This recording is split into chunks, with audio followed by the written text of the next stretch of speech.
Using a 3/4 inch socket, we're going to go ahead and remove the wheel.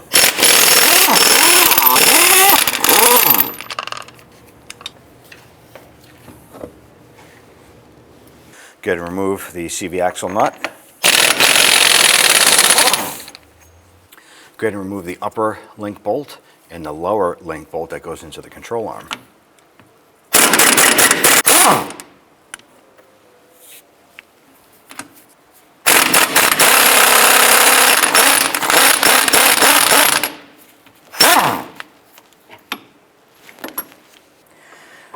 Install the lower bolt into the lower control arm.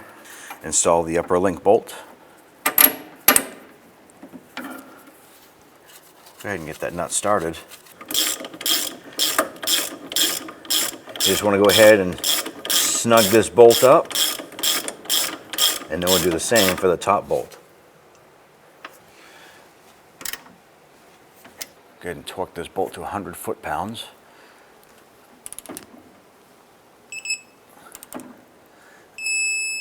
We'll torque the lower bolt to 85 foot-pounds.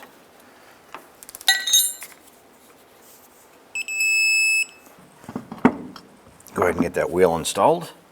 Go ahead and snug these down.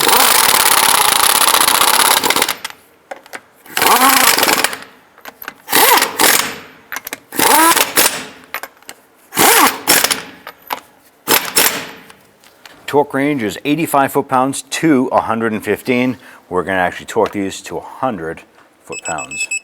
Do this in a crisscross pattern.